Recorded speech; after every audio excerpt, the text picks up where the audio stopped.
자, 넘어가면 17번. 자, 집합투자기구에 대한 설명으로 올바르지 못한 것은. 자, 요번에 이제 또 그 펀드에 대한 이야기인데요. 펀드의 구분 기준을 이제 잘 보세요.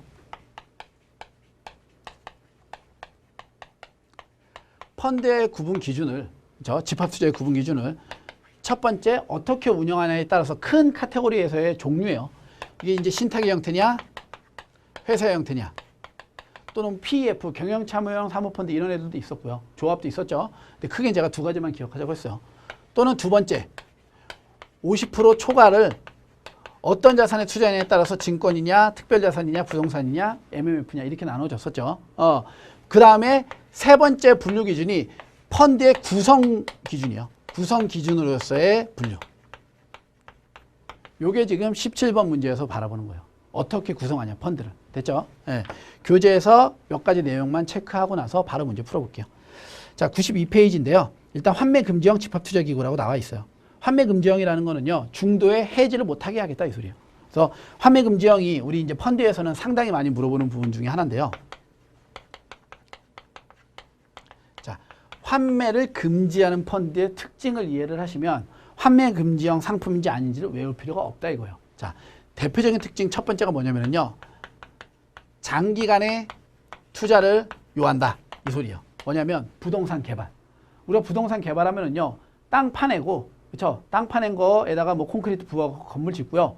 그 건물 운영까지 해서 이익을 내야지 그때부터가 우리가 수익을 내는 기간이죠. 그러니까 상당히 오랜 기간이 필요해요. 그러니까 이런 부동산에 투자하면 보통 다 환매 금지예요. 또는 유동성이 낮아요. 땅을 사요. 부동산을 사요. 선박을 사요. 건물을 사요. 이런 거 사면은 중간에 갖다 팔아야 되는데 누가 매수자가 나타나지 않으면 바로바로 팔기가 힘들죠. 이런 애들 보통 다 환매 금지형 된다는 거예요. 그리고 세 번째는 위험이 상당히 높아요. 이런 경우에도 환매 금지예요. 위험이 높다라는 건 유동성이 낮다라는 뜻과 흡사해요. 유동성이 떨어지면 리스크가 올라간다고 보셔야 돼요. 즉, 또 유동성이 낮다는 건 장기간의 투자라는 뜻이기도 해요. 그러니까 얘네 셋이 서로 다른 의미는 아니고 거의 비슷한 의미인데 개념상으로 이렇게 보셔야 돼요. 이 세 가지 조건 중에 하나에도 포함된다.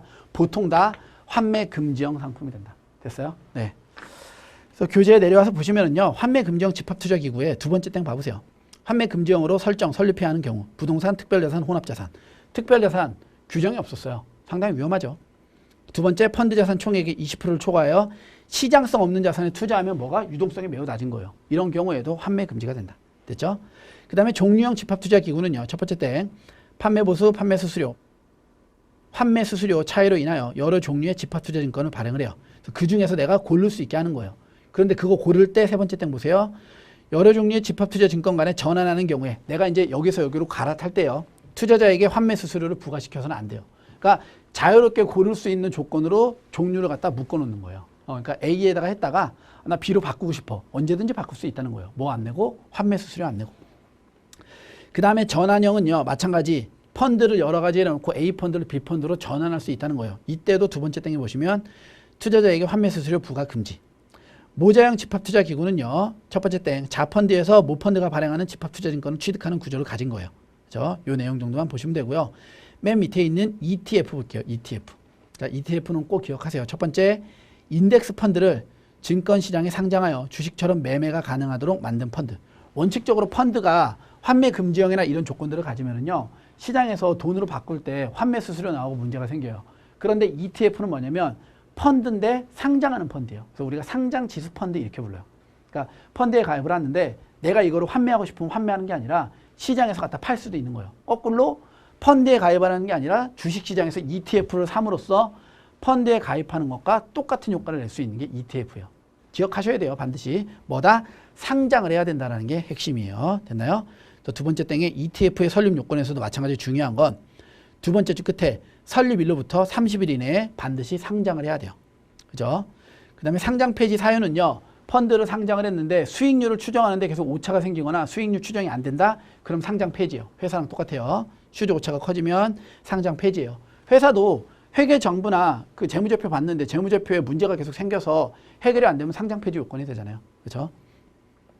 그리고 운용 제한이 완화되어져 있다 정도까지 보시면 될 것 같아요. 자, 계속해서 그러면 문제 한번 볼게요. 다음 중 집합투자기구에 대한 설명으로 올바르지 못한 것. 1번 펀드 자산 총액의 20%를 초과하여 시장성 없는 자산에 투자하는 펀드는 환매 금지형, 유동성이 떨어지니까. 두 번째, 환매 금지형으로 설립된 펀드는 기준 가격을 매일 게시할 의무가 없어요. 어차피 환매하지 않으니까. 3번, 전환형 펀드에 가입한 후 다른 펀드로 전환 신청을 하는 경우 환매 수수료는 투자자가 부담하지 않는다. 핵심이었죠. 종류형도 마찬가지 투자자가 부담하지 않는다. 같이 정리해 두세요. 3번 오답이네요. 4번, 모자형 펀드는 모펀드와 자펀드가 반드시 동일한 집합투자업자에 의하여 운영될 것을 요구하는 게 모자형 펀드의 핵심이에요. 그래서 17번의 정답은 3번이 되겠습니다. 요거만 오답이 되겠네요.